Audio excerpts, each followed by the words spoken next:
So thank you for having me today. My name is Wietske Lenderink. I am from the Netherlands students, Netherlands students. I'm the chairman. I just started in September, so I'm very new, and I would like to thank everyone for this opportunity today.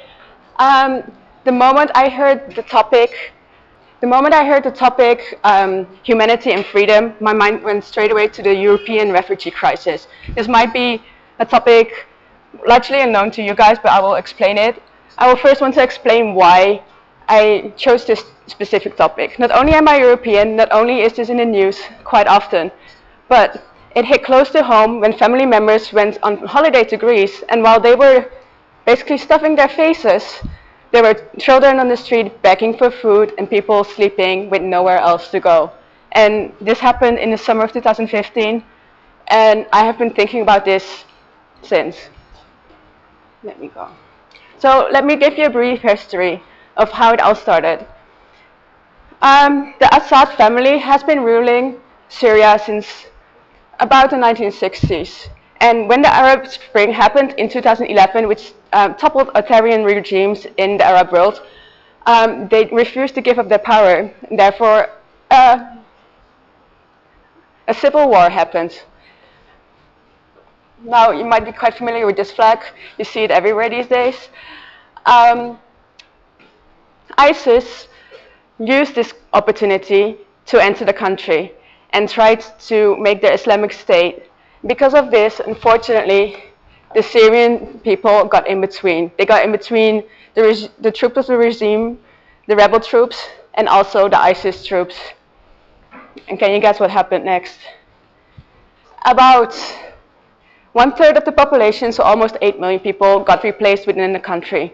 And 4 million people fled to neighboring countries. About 95% of them live in neighboring countries. So as you can see on the map, a huge amount went to Turkey, Lebanon, Jordan, Iraq, Egypt, and Libya. Unfortunately, the UN did not foresee this. And this happened. These are refugee camps. And as you can imagine, there's lack of food, there's lack of water, it's cold, lack of medicine. So what do these people want to do? They want to go for a better future. So as you can see, quite a few people try to go to Europe to seek asylum.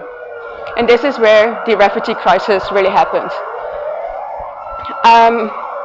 As you might be able to see, Greece is one of the first places where the people came to. It's easy to go from from Turkey to Greece by boat. That is what you see a lot in the news these days. If you're lucky, you can even travel by land. The main problem, however, is Greece in itself has major economical problems, so that it cannot help and does not have the money to help these people. But also, in the European law, it says that if you seek asylum, the country where you arrive in first, you have to stay in that country. And as Greece cannot help these people, it has to rely on other countries. However, these other countries also did not want to help. So this happens. You might be familiar with this picture. This is refugees trying to flee to Hungary, and one of the camera women tackled one of the refugees. Hungary literally closed their borders for these refugees. This is very recent, September 7, I think. UK to build a big new wall in Calais to stop migrants.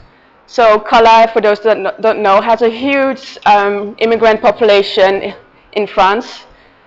Also, this huge big wall might sound kind of familiar, similar kind of words as some American politician is saying about Mexico right now.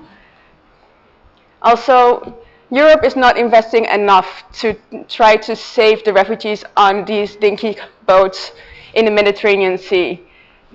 In their minds, it's better to have them to die on the sea than to have them in our countries and feed them with our own money. However, the European Commission says to be European is to be a humanist. Now, what is a humanist? A person having a strong interest in or concern for human welfare, values, and dignity. Did you see any dignity? Did you see any concern for human values at all? What do you think? What do the refugees think? Europe, your humanity is lost.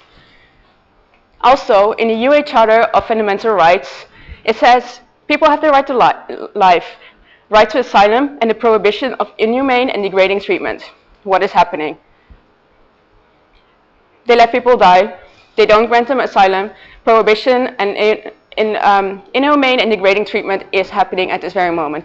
It is very slowly getting better. However, like I said, very slowly. Even though Europe is super rich, we could easily help them if we wanted to. But now I can go two routes with this talk. I can go the boring political route, but I want to make you think. Please raise your hands. Have any of you met a refugee before, or someone, it can even be a North Korean refugee? Nobody? I see a few hands. Now, I have met a couple of them before. What did you think? Were they normal people like you and me? Please raise your hands if you thought these people were just normal people. The people that met them before. And even if you've never met a refugee before, do you think that these people are normal people? Okay, good. I'm happy that you all agree with me as well. So what are they like? They are like you and me. We should not treat them as different people. However, in Europe, we often think they're Muslim, they will steal, they will have babies, they have more babies than us. So what if they overgrow our own population? Oh, not going to happen. I did my research. Oh, just people not doing their research. But also, we see them as others. We don't see them as ourselves. I think our main problem is, and the main thing we should think about is, what would we do in that situation?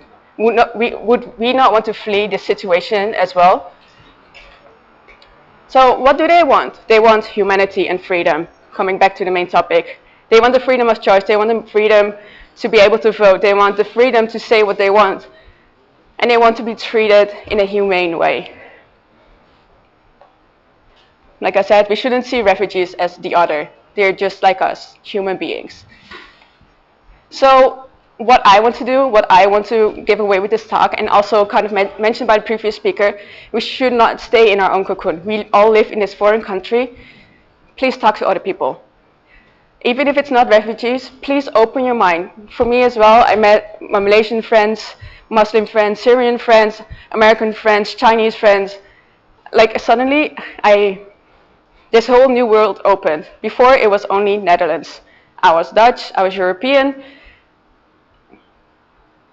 and my mind was closed, and now I feel like I'm this world citizen. So if I want to give you one thing from this talk, one thing to remember, also mentioned by the previous speaker. Go out, talk to people. Don't stick to each other. If you talk to people, we can get rid of this refugee crisis if we treat others as people as well. And the only way that can happen is by creating a dialogue. So that was my talk for today, so I hope you enjoyed.